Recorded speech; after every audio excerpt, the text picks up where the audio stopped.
Hello, friends. This is Lifeteams update number 13, day 209, I believe. 210.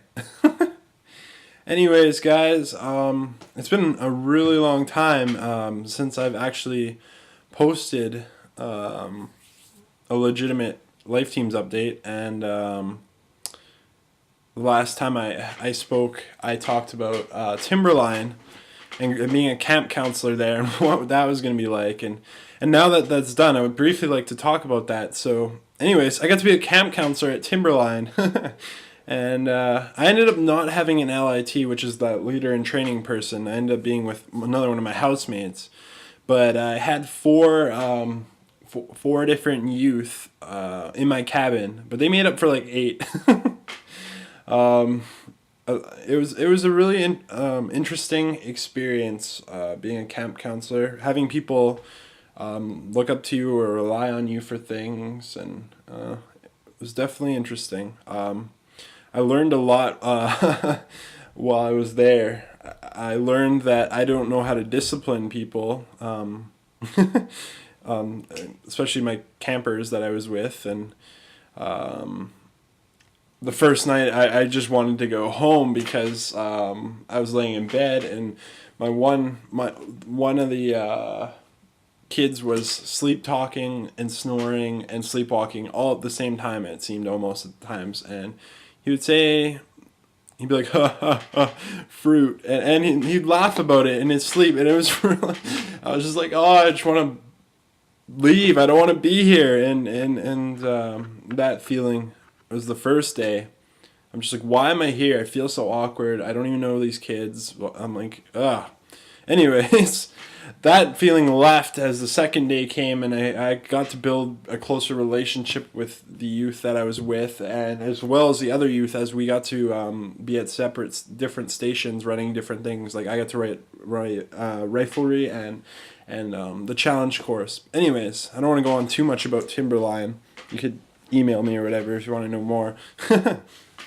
But yeah, so that was good. What I really wanted to talk to you guys about was the Wolf Creek Urban Plunge and how that experience went. Again, that was really sweet. I again felt like I did 2 years ago, or in the sense that I was the kid on the trip, and now I get to be the leader, and it was really cool just to be on the other side and to see God working in the lives of the kids we were with actively and invisibly. It was really cool, even over a course of a week of just service and worship and all those things. One of our kids actually came to know Christ, which is absolutely amazing.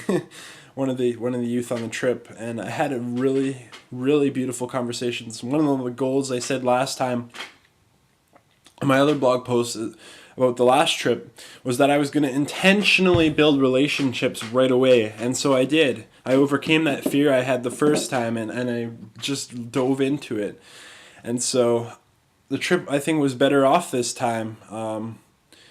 Over the course of the week of serving various places, I won't get too much into detail about where we went and what, because anyone could tell you that, but I wanted to just tell you what I've been learning, what I learned. One of the things I learned was this passage in the Bible talks about loving people, and I know it sounds really cliche, but it says, do not pretend to love others, but really love them. And you know, God really brought that up and brought that to my attention in my heart, because at Cyrus Center, I tend to just be there as a staff. I tend to just do what needs to get done and then go home and just pretend to love these kids. And I'm starting to realize, how can I show God's love if I'm not true in the love that I am showing? You know, how can they see it if I'm not true, if I'm not genuine, you know? And so that's one of the things that I learned. And yeah, I gained a lot of new friends, which is really cool. A lot of youth that came. But yeah, it was a good experience, and I'm glad I got to do it. And I thought it would be harder going into the week doing Timberline and then going into it, but it really wasn't. It was almost like a break going to Timberline camp and then going into Wolf Creek. So, oh man, this. Actually, I wanted to talk to you guys about about Reading Break, which is going to be April 16th to 25th. I'm going to be back in Calgary, which is pretty sweet. I get to see Leanne again and get to hang out with all my friends, and go see the cart that got made and hand out support letters and do various things and just have a general kind of break. And then, oh man.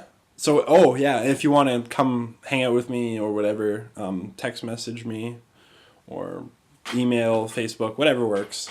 Anyways, Lifeteams is coming to an end in 50 days. That is weird for me. You know, in 50 days, Lifeteams is ending. This chapter is coming to a close in my life, and really, it's the beginning of a story. That is unfolding by God, and this is just very, very beginning part of it. I'm trying to look at what Lifeteams or what life looks like after Lifeteams, and it's interesting. I mean, if I can come on board with YFC. Oh yeah, that's also something I wanted to do over Reading Break, was have a meeting with the director and about what's going to happen, where my role is now, if there is a role, and that kind of thing. But anyways, what will happen with YFC after, or when I'm done Lifeteams, what I'm doing.